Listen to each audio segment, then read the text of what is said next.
প্রজন্ম যেভাবে আওয়ামী লীগকে ডিজন করেছে, এই ক্ষেত্রে আমরা সবাই একমত যে আওয়ামী লীগের কোনোভাবে পুনর্বাসন সম্ভব না। একই সাথে সাথে ইন্টারিম গভর্নমেন্টকেও আমাদের আরও বেশি প্রম্পট হতে হবে, কারণ এই যে আওয়ামী লীগ নিষিদ্ধের ক্ষেত্রে ইন্টারিম গভর্নমেন্টেরও যে আমরা প্রত্যাশী যে আমরা ভূমিকা দেখতে পাচ্ছি, বিষয়টা এমনও না। আমরা একটা ডেডলাইন দিতে হবে, আমাদেরকে টাইম ফ্রেম দিতে হবে, এই টাইম ফ্রেমের মধ্যেই আওয়ামী লীগকে নিষিদ্ধ করার এই পুরো প্রক্রিয়াকে আরও বেশি ত্বরান্বিত করতে হবে। এবং আপনারা আওয়ামী লীগ নিয়ে মানুষের যে একটা ফোবিয়া রয়েছে এবং মানুষ যে জড়িয়ে ধরছে এবং সেই মুহূর্তটা তৈরি হয়েছে। এবং যখনই আমরা দেখেছি ঢাকা বিশ্ববিদ্যালয় এলাকাতে ঢুকেছেন, দলের যে নেতৃবৃন্দ রয়েছেন তারা হাসনাত আব্দুল্লাহকে ঘিরে স্লোগান দিয়েছেন এবং আওয়ামী লীগকে নিষিদ্ধ করার দাবিতে স্লোগান দিচ্ছিলেন।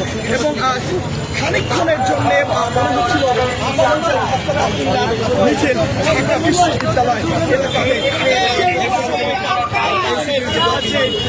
বিষয়টি যেন মনে করিয়ে দিচ্ছিল।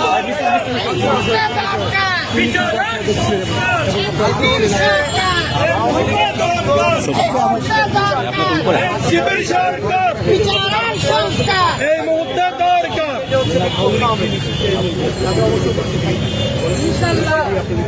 শুভকামনা, অভিনন্দন।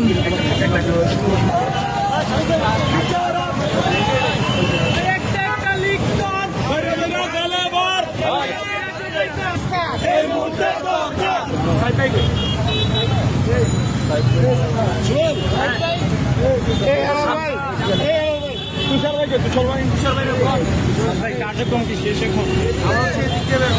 ভাই আমি তো মানুষ এইদিকে আমি আরো খুঁজতে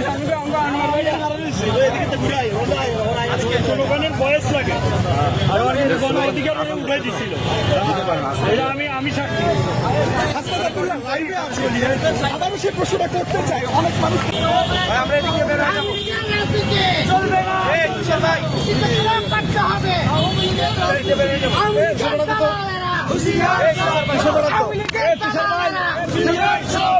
বিচারার সংস্কার এই মুহূর্তে দরকার, বিচারার সংস্কার, বিচারার